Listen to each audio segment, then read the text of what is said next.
tatkala Allah mengangkat Nabi Isa ke langit. Saat menginjak remaja, kelebihan Nabi Isa semakin menonjol. Seringkali dia berdebat dengan para pendeta, dan tak jarang para pendeta dibuat bungkam.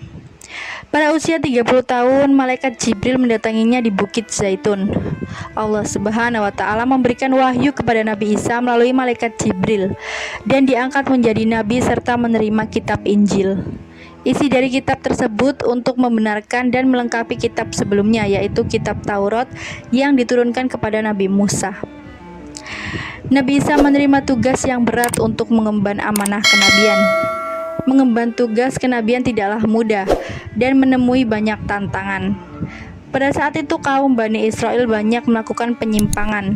Dosa-dosa telah menjadi kebiasaan dan menganggapnya sebagai kewajaran.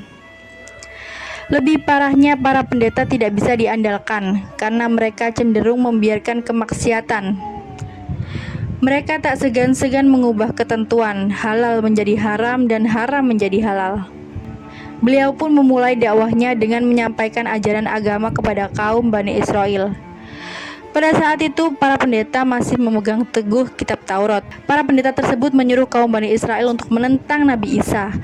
Berita Nabi Isa mengajar agama diketahui oleh Raja Herodes. Dia tak percaya akan ajaran-ajaran Nabi Isa dan meminta menunjukkan mukjizat. Herodes pun langsung mengumpulkan rakyatnya untuk melihat mukjizat Nabi Isa. Lalu Nabi Isa membuat sebuah patung dari tanah liat dengan berbentuk burung. Kemudian dia meniup burung itu atas izin Allah Subhanahu wa Ta'ala. Burung dari tanah liat tersebut tiba-tiba hidup dan terbang. Banyak orang-orang yang berdecak kagum melihat kejadian ini.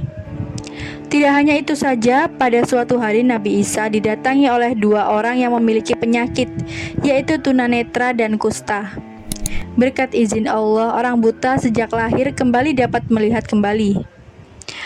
Begitupun dengan orang yang menderita penyakit kusta, penyakitnya sirna. Tak ada sedikit pun bekas-bekas penyakit yang nampak menjijikan seperti di tubuhnya sebelumnya. Penyakitnya sirna, tidak ada sedikit pun bekas-bekas penyakit yang nampak menjijikan seperti di tubuh sebelumnya.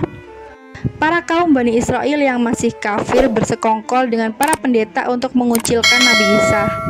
Beliau memiliki beberapa pengikut dan jumlahnya 12 orang. Mereka terkenal dengan sebutan Hawariyun, dan mereka sangat setia kepada Nabi Isa. Ketika Nabi Isa dan Hawariyun melakukan suatu perjalanan dan melewati sebuah padang pasir yang gersang, kering, serta panas, masalah pun timbul. Rombongan tersebut kehabisan bekal, dan setiap orang sangat lapar dan haus. Para pengikut mulai mengeluh dan mulai berkata macam-macam. Nabi Isa pun berdoa kepada Allah untuk menurunkan hidangan dari langit. Allah mengabulkan permintaannya dengan syarat apabila ingkar akan terkena azab yang sangat berat yang belum pernah ditimpakan kepada siapapun. Lambat laun dakwah Nabi Isa mendapat sambutan yang sangat besar. Semakin hari pengikut Nabi Isa semakin banyak. Namun ada pihak lain yang merasa dirugikan, yaitu para kaum Bani Israel yang masih kafir dan para pendeta yang tidak terima akan dakwaan Nabi Isa. Rencana diatur sedemikian rupa, tentara pilihan dikumpulkan untuk membunuh Nabi Isa.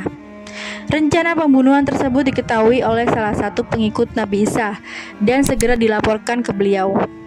Mereka segera menyelamatkan diri dan hidup berpindah-pindah tempat. Salah satu murid Nabi Isa bernama Yudas terbujuk akan iming-iming hadiah besar 30 dinar dengan syarat harus memberitahukan tempat persembunyian Nabi Isa dan Hawariyun. Yudas berkhianat, dia membocorkan tempat persembunyian Nabi Isa. Mendengar informasi dari Yudas, tentara Romawi langsung bergerak. Tentara Romawi langsung menangkap seorang yang sangat mirip dengan Nabi Isa, yaitu Yudas yang telah berkhianat. Sebelumnya, saat akan ditangkap oleh tentara Romawi, Allah tiba-tiba mengangkat Nabi Isa ke langit. Kemudian Allah mengubah wajah Yudas dengan wajah Nabi Isa, sehingga akhirnya Yudas mendapatkan pukulan bertubi-tubi dan terus diseret. Tubuh Yudas pun penuh dengan luka dan wajahnya memar akibat pukulan. Yudas menghembuskan nafas terakhirnya di tiang salib. Di dalam Al-Quran disebutkan bahwa Nabi Isa akan diturunkan kembali ke bumi oleh Allah Subhanahu wa Ta'ala sebelum hari kiamat kelak. Allah Subhanahu wa Ta'ala akan menugaskan Nabi Isa untuk menghadapi Dajjal yang suka membuat bencana di bumi. Sekian kisah tatkala Nabi Isa diangkat oleh Allah Subhanahu wa taala ke dalam langit. Wassalamualaikum warahmatullahi wabarakatuh.